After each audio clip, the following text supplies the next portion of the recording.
Bapak Ibu Saudara yang kekasih dalam Kristus Yesus Tuhan kita, selamat bertemu kembali dengan kami HKBP Pekarnolo, HKBP tertua di luar Pulau Sumatera yang senantiasa setia bersama saudara. Dan untuk memulai renungan malam ini, kita berdoa.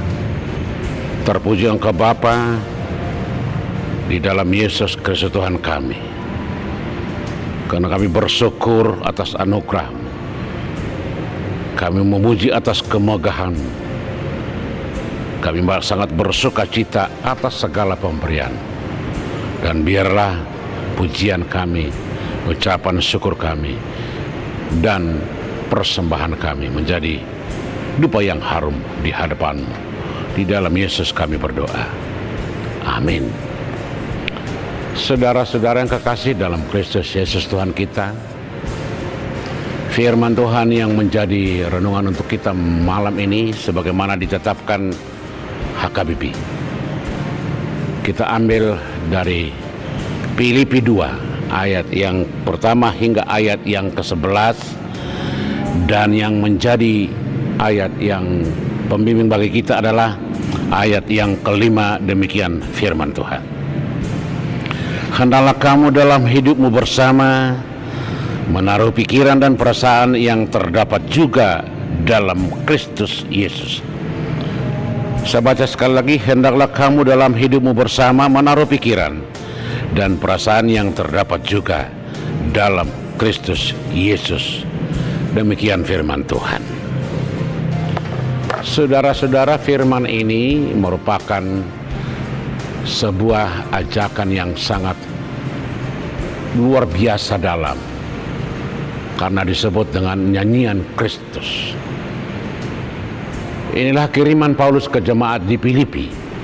Karena bagi Paulus jemaat Filipi adalah jemaat yang khusus, karena jemaat Filipi merupakan jemaat yang sungguh-sungguh luar biasa kesetiaan, cinta kasih, persekutuan, dan kebersamaan. Baik dalam bersama-sama di dalam jemaat itu sendiri, baik bersama-sama untuk memuliakan Tuhan, baik bersama-sama untuk membantu jemaat di Yerusalem. Secara khusus, bagaimana kesetiaan, ketaatan jemaat itu kepada Tuhan yang walaupun masih baru, tetapi terlihat dari bagaimana mereka bertindak, melakukan dan membantu orang-orang di sekitarnya. Tetapi saudara-saudara, walaupun seperti itu, walaupun keadaan jemaat di Filipi baik-baik saja, atau katakanlah dalam damai sejahtera, tetapi ada yang perlu harus diperhatikan dan harus dijaga. Karena di setiap persekutuan, di setiap organisasi, di setiap kumpulan massa, ada saja hal-hal yang bisa harus diperbaiki, dijaga, dan harus dihindari.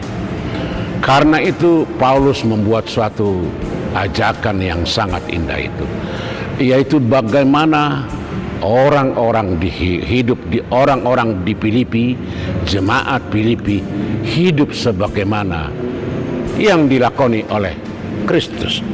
Karena itu dalam hidupmu bersama harus meneladani kehidupan Kristus.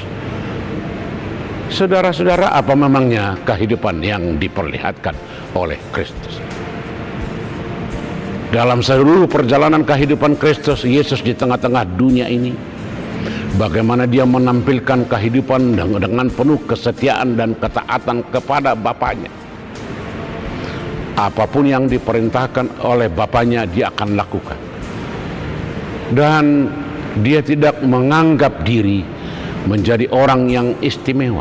Bahkan menurut Paulus, yang adalah anak Allah, mengambil diri sebagai hamba, menganggap diri lebih rendah dari segalanya. Itu artinya dia merendahkan diri, dia melepaskan seluruh predikat-predikat, tempat-tempat jabatan-jabatan dan kuasa yang dia peroleh dari Bapaknya untuk menjadi sama seperti manusia dan bahkan sama seperti seorang hamba. Untuk apa? Untuk bagaimana memahami dan mengerti menyelamatkan orang-orang berdosa keluar dari pemahamannya, keluar dari persoalannya. Yesus mengambil rupa hamba. Itu artinya Yesus mengambil rupa seperti kita, supaya dia bisa dapat mengenal, merasakan dan mengerti apa yang kita alami, apa yang kita jalani, apa yang sedang berproses dalam kehidupan kita. Andai kata Yesus hanya datang sebagai Tuhan, dia tidak akan pernah merasakan seperti apa yang kita rasakan. Dan karena itu kita akan berkata bahwa kita tidak bisa mencontoh Yesus, karena Yesus tidak pernah merasakan seperti yang kita rasakan. Tetapi kenyataannya Yesus justru lebih rendah, mengambil rupa hamba. Itu artinya apapun yang kita alami, apapun yang kita rasakan, apapun yang sedang kita berada dalam kehidupan kita, Yesus pernah mengalami itu. Dan dia berani keluar dan sanggup melewati itu dengan penuh kesetiaan, ketabahan, dan penuh dengan cinta kasih. Ketika dia dihina, dicaci maki, dipersalahkan, diusir, dia tidak pernah mendendam, dia tidak pernah marah. Justru dia ampuni orang-orang berdosa, dia ampuni orang-orang yang mempersalahkan dia kuatkan orang-orang lemah, dia sembuhkan orang-orang sakit, dia berikan penghiburan bagi orang-orang yang berduka. Dia mengerti, dia masuk ke dalam kehidupan kita secara mendalam. Dalam arti dengan demikian kita bisa mencontoh dan melihat dalam kehidupan Yesus terwakili seluruh persoalan kita. Dan dalam cara Yesus melewati persoalan itu menjadi contoh yang konkret bagi kita, bagaimana kita melewati itu. Kalaupun ada persoalan-persoalan, tantangan dan perselisihan, perbedaan pendapat di tengah-tengah jemaat di Filipi, Paulus katakan, hendaklah hidupmu harus sepadan, berpadanan dengan Kristus.